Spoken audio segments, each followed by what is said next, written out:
Долгогодишното барање на граѓаните за осветлување на Пробиштипската улица Ливашница е исполнето.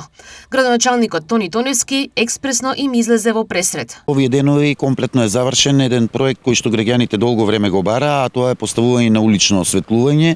Во овој дел од градот немаше никакво улично осветлување и среќен сум што после повеќе години улица Ливашница доби ново улично осветлување. Пробиштипјани кои живеат на оваа улица не го криеа задоволството и не штедеа зборови на благодарност до градоначалникот. Добре. Како беше порано?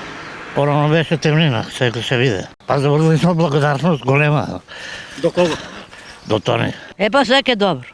А сега е посветло. Па видиш се сега. Порано како беше? Темно.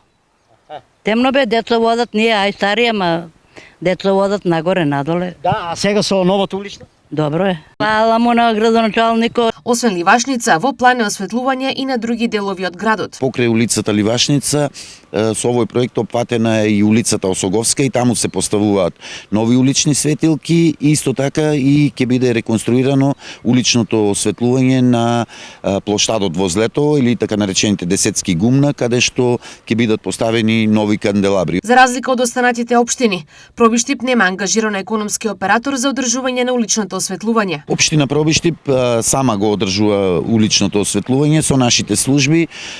Ние имаме поставено ново улично осветлување со енергетски ефикасни LED светилки, кои што се уште во гарантен рок и самиот изведувач кој што го има работено овој проект е должен доколку има дефект на тие сијалици да ги замени, а ние, како што е овој проект, продолжуваме со подобрување на уличното осветлување во сите делови од градот.